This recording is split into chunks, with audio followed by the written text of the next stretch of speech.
दोस्तों आज ऑफिस में 9 से 8 काम करने वालों को ये लगता है कि वो बंधुआ मजदूर बन गया है। पर दोस्तों आज मैं आपको बताऊंगा कि बंधुआ मजदूर की असली कहानी। आज हम जिनके बारे में बताने जा रहे हैं उनको गिरमिटिया मजदूर कहा जाता है। दोस्तों ये उस समय की बात है जब हम अंग्रेजों के गुलाम हुआ करते थे। तब ये अंग्रेज हमारे देश के लोगों को बंधुआ मजदूर बनाकर लेके जाया करते थे। पर आज इन मजदूरों ने एक देश ही बना लिया है। जी हाँ दोस्तों, हम बात कर रहे हैं मॉरिशस की। आज मॉरिशस पर इन मजदूरों का ही शासन है। दोस्तों एक समय था जब ब्रिटेन ने पूरी दुनिया पर कब्जा कर रखा था, उसमें हमारा प्यारा भारत भी था। उस समय इन अंग्रेजों ने 1340 ऐसी यात्राएं की जो जंग के लिए नहीं बल्कि बिजनेस के लिए थी, और इस बिजनेस में इंसानों की खरीद फरोख्त होती थी। और जैसे जैसे ब्रिटेन समृद्ध हुआ उसने अपने कारखाने खोलने के लिए मॉरिशस को चुना। उस समय गुलाम अफ्रीका से लाए जाते थे और उनसे गन्ने की खेती कराई जाती थी, और इस बीच 66,000 गुलामों को लाया गया था। पर 1801 में ब्रिटेन में दास प्रथा को लेकर जोरों शोरों से प्रदर्शन होने लगे और इसीलिए 1807 में इस दास प्रथा को खत्म कर दिया गया।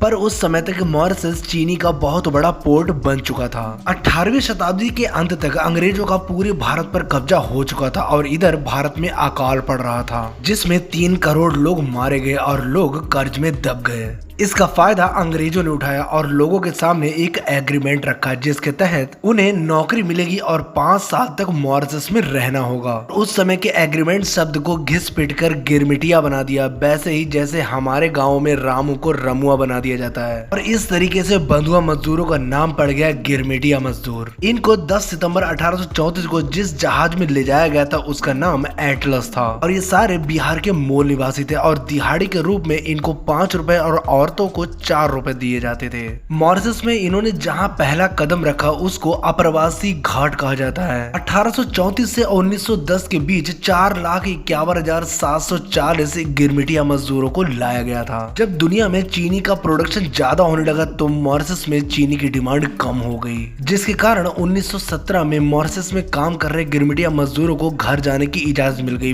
पर अब बहुत देर हो चुकी थी। अब इन मजदूरों की 3 पीढ़ियां इस जमीन पर पैदा हो चुकी थी। अब उन्हें ये अपना देश लगने लगा और लोग वहीं रहने लगे। 1931 में 68% आबादी भारतीय थी और आज यहाँ की करेंसी भी रुपया है और यहाँ के प्रधानमंत्री भी भारतीय हैं। तो ये थी गिरमिटिया मजदूर की कहानी।